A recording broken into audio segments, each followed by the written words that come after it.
going on, guys? Connor Hansen from Performance Training here, coming at you with another video. I'm here in the Performance Training facility in Pleasant Grove, Utah, right off of Main Street. If you're in the area, Utah County, check us out. Today I wanted to make a video. It's not a question that anybody's asked me. It's just something that's kind of been on my mind as of late, and that has to do with your mind and its influence on your mind and attitude, their influences on your future and what you can make of yourself and what you can become. So I don't know if I've disclosed it on camera or not, but about 2 years ago, about a year and a half ago, I was diagnosed with this thing called osteomyelitis. And what that is it's a bacterial infection that affects the bones. It can happen any bone in your body. I, luckily enough, had it happen in my low back. So for a while, my low back just kind of ached and it was hurt. You know, I had some herniated discs, thought it was just residual from that, until I started getting night sweats and could barely move. It was so painful that getting out of bed was excruciating. You know, it took me like 40, 50 seconds just to go up a couple stairs. I was very, very delicate in how I moved, and I couldn't bend over. My abs wouldn't engage. I couldn't do anything really. I was essentially paralyzed because of the pain. Physically, I could move, but I was paralyzed because of the pain. Thinking that it was an injury that I had had previously, I went back to my sports doctor, who I had seen for my herniated discs about a year before. He couldn't figure it out, so he threw some pills at me, and so I was on some heavy narcotics, muscle relaxers, anti-inflammatories, just trying to regulate the pain. And I would count the hours and count even the seconds until I could take more medication because I was in that much excruciating pain. I then got another MRI because it was so bad, and MRIs are expensive as hell, let me tell you. It was my second one. And the doctor saw it, he sent it to a specialist, the specialist looked at it, I got a phone call saying that I needed to meet with the specialist, that they had kind of like an emergency meeting that I had with him. I sat down with him, he told me it was osteomyelitis in my low back, my lumbar spine, and that it was spreading to my spinal cord, which once it gets there, wreaks all type of havoc and can cause some even more serious permanent damage.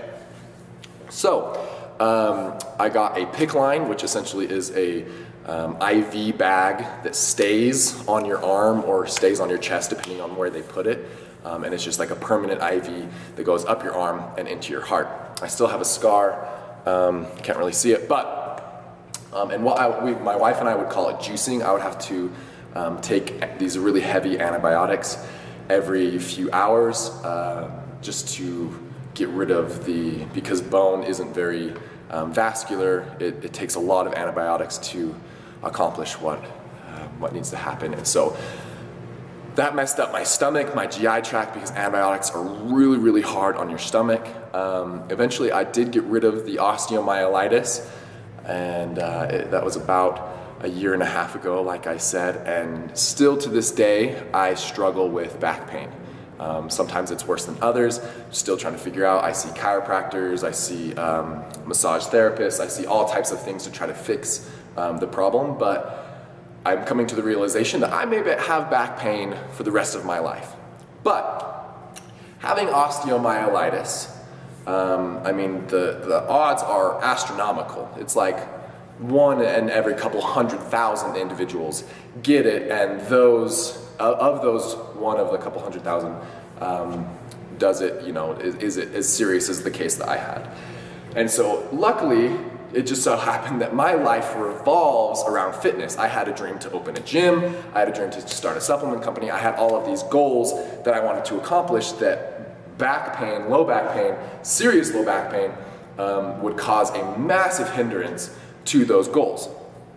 Yet, I didn't let that stop me. And I'm not trying to say, hey, here's all the things that I did and, you know, look at me and I'm so great. What I'm saying is, even though someone is in total pain that sometimes consumes their thought processes and everything, that doesn't mean, it doesn't give you any type of excuse to just give up on your goals, to just give up on the things that you're working on, to just kind of sit back and think, oh, woe is me.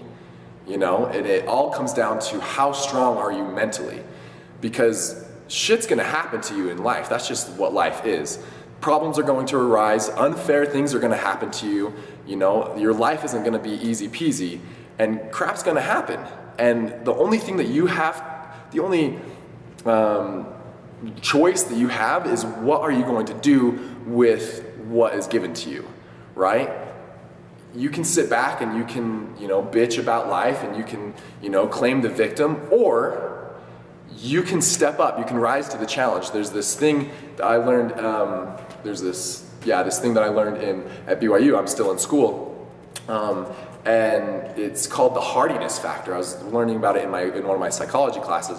There's this hardiness factor, and if you don't have hardiness, right, it's the ability to, when shit happens in life, you can do one of two things. You can sit back and you can complain about it, or you can rise to the challenge and you can make it better you know, and it's your decision if you have hardiness or not. You know, somebody that's not born as a leader or as somebody that can make the best out of anything doesn't mean that just because they're not born that way doesn't mean that they cannot become that way.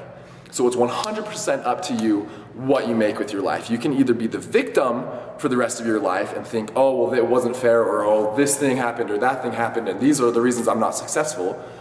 Or you can man the hell up and decide, okay, right now I'm going to change my life. Right now, you know, I want to, in 12 months, or 12 weeks, I want to enter a bodybuilding competition. Okay, I want to lose, you know, X amount of weight before my next company party or before my next high school reunion, or I want to, you know, start a business, or I want to write a book, or all these things that nobody can do for you. You have this idea, oh, I want to write a book. Do you know how many thousands, if not millions of people want to write a book? And not many of them do it because that's as far as it goes, is, oh, I want to write a book, or oh, I have this great idea, or oh, I want to start this company. But then they get stuck into the corporate world where they never really follow their dreams and they think, oh, it's too hard, or oh, I'll do it then, or blah, blah, blah, blah, blah. But ultimately, it comes up to you. We're given one life, right? One opportunity in this world to figure out what the hell you're gonna do with it. And you can either be a loser or you can be a winner. And it's plain and simple. Winners win. Can't explain it any more than that. Winners win, losers lose, and have excuses. That's it. You have to decide if you want to be a loser or if you want to be a winner. And honestly, the choice is yours. This was a super rant. It's just something I've been thinking about. The people need to stop complaining about, oh, well, my dad didn't give me this, or oh, I, you know, fell into this, or my high school was this way, or blah, blah, blah, blah. Millions of excuses. But at some point in life, you have to stop blaming your circumstances and you have to own up to who you are and what you're going to become. That's it. Hope you have a good day.